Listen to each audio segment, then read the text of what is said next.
Bonjour à tous et bienvenue dans cette nouvelle formation à propos de Storm Shield.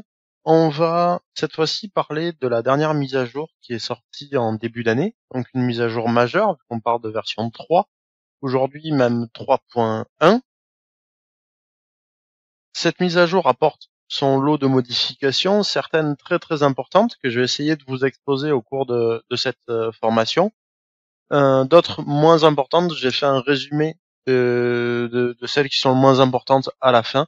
On va détailler le programme ensemble. Cette formation devrait durer, je pense, aux alentours des 2 heures pour vous présenter l'ensemble des nouvelles fonctionnalités intéressantes que vous pourrez mettre en application dans votre entreprise.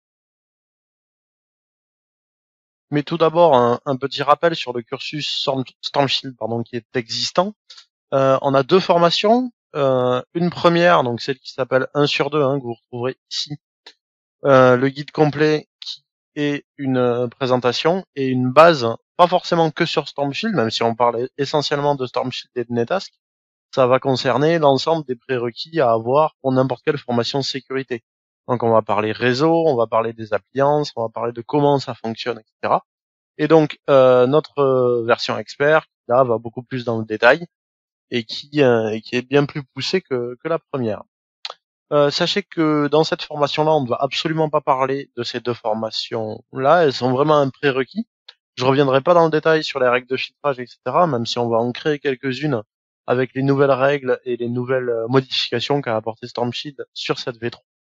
Mais on s'arrêtera là. Je ne ferai pas de cours magistraux comme j'ai pu le faire juste avant sur la création des règles, le fonctionnement d'une des appliances de manière générale. Donc comme je le disais tout à l'heure, le plan de cette formation. Donc on va commencer par l'introduction, c'est ce que nous sommes en train de faire maintenant, pour passer à la présentation du lab. Petit aparté, j'ai eu beaucoup de mails de la part d'utilisateurs d'Alform qui présentaient des soucis pour télécharger les VM et pour créer un compte sur la plateforme de Stormshield. Donc j'ai décidé, en accord avec Alform, de vous refaire un petit point sur comment télécharger cette fameuse VM et les possibilités qu'il y a. Donc on en parlera dans cette présentation du lab, parce que voilà, il vous faut les VM pour monter le lab. Donc on partira de ce point-là. Ensuite, on va passer donc à une des nouvelles fonctionnalités apparues dans la V3, l'IP réputation. Donc je vous en donne pas plus de détails maintenant, on verra ça après. Ensuite, on verra la gestion des flux par pays. Donc ça aussi, une nouvelle fonctionnalité qui est apparue. Je vous en parlerai le moment venu. On a un mode invité. Alors j'en avais déjà parlé dans la formation expert. Il a été revu, corrigé, modifié, tout ce que vous voulez. Donc on va refaire une passe sur ce mode invité. On a également une interface unifiée qui est apparue. Alors elle était déjà apparue quand on est passé de Netask à Stormshield. Donc on avait une espèce de visualisation des logs, j'en parle aussi dans la version expert, directement sur le boîtier sans avoir d'appliance supplémentaire. Ils ont revu, corrigé pareil cette partie-là, donc on va refaire un petit point dessus.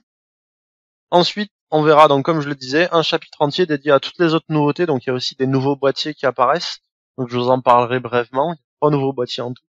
Ainsi que d'autres fonctionnalités pas forcément majeures, mais intéressantes tout de même, qui sont apparues avec cette version.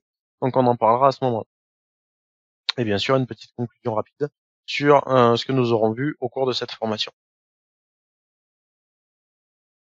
Cette formation va s'adresser principalement aux admin système, donc tous ceux qui sont déjà en poste et qui ont du Stormshield ou pas forcément, qui veulent se former sur cette technologie-là. À tous les admins réseau, donc pour la même configuration, tous les responsables de système d'information, qui veulent savoir un petit peu comment marche la sécurité, les responsables de sécurité, donc ce qu'on appelle les RSSI, responsables en sécurité des systèmes d'information. C'est pareil, ça fait partie des compétences à avoir quand on gère un système d'information pour moi. On doit savoir quel boîtier existe et comment il fonctionne, leurs avantages, leurs inconvénients. Et c'est un passage obligé pour tous ceux qui souhaitent monter en compétences, que ce soit sur la partie sécu ou sur la partie réseau. Je vous conseille de suivre des formations sécu, que ce soit sur Stormshield ou sur d'autres. On va en parler juste après. Mais pour tous ceux qui veulent monter en compétences, je rappelle, c'est fortement conseillé d'avoir suivi les 2 premières formations si vous n'avez pas de Storm Shield. Si vous connaissez déjà bien Storm Shield, vous pouvez bien sûr uniquement suivre cette formation pour voir les nouveautés qu'apporte cette fameuse V3. Et voilà, je vous propose tout de suite de rentrer dans le vif du sujet avec la présentation du lab, et ensuite on attaquera directement l'hyper-réputation. Voilà, à tout de suite.